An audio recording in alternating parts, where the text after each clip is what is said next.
చైనాలోని తియాన్జిన్ వేదికగా షాంఘై సహకార సంస్థ శిఖరాగ్ర సదస్సు మొదటి రోజు ముగిసింది. 2 రోజుల వార్షిక సదస్సులో పాల్గొనేందుకు ప్రధాని నరేంద్ర మోడీ చైనాలో ఉన్నారు. ఈ సందర్భంగా చైనా అధ్యక్షుడు జిన్పింగ్, రష్యా అధినేత పుతిన్తో సహా వివిధ దేశాధినేతలతో ప్రధాని మోడీ సమావేశమయ్యారు. భారత్, చైనాలపై అమెరికా సుంకాలు విధించిన నేపథ్యంలో షాంఘై సదస్సు బల ప్రదర్శనగా నిలవనుంది. ఈ సదస్సుకి వివిధ దేశాధినేతలు హాజరవుతున్నట్లు ప్రధాని మోడీ, పుతిన్, జిన్పింగ్లపై అందరి దృష్టి నెలకొంది.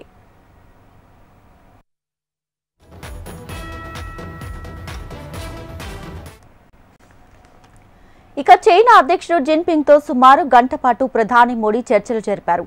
చైనాలోని తియాన్జిన్ వేదికగా ద్వైపాక్షిక చర్చలు ఇరు దేశాధినేతలు జరిపారు. సరిహద్దు నిర్వహణపై ఒప్పందం కొనసాగించాలని వారు నిర్ణయించుకున్నారు. కైలాష్ మానస సరోవర్ యాత్ర పునః ప్రారంభానికి ఇరు దేశాలు అంగీకారం చేసుకున్నాయని వెల్లడించారు. నేరుగా విమానాలు నడిపేందుకు ఇరు దేశాలు అంగీకరించారు. ఇరు దేశాల్లో జర్నలిస్టుల నియామకానికి పరస్పరం అంగీకారం లభించింది.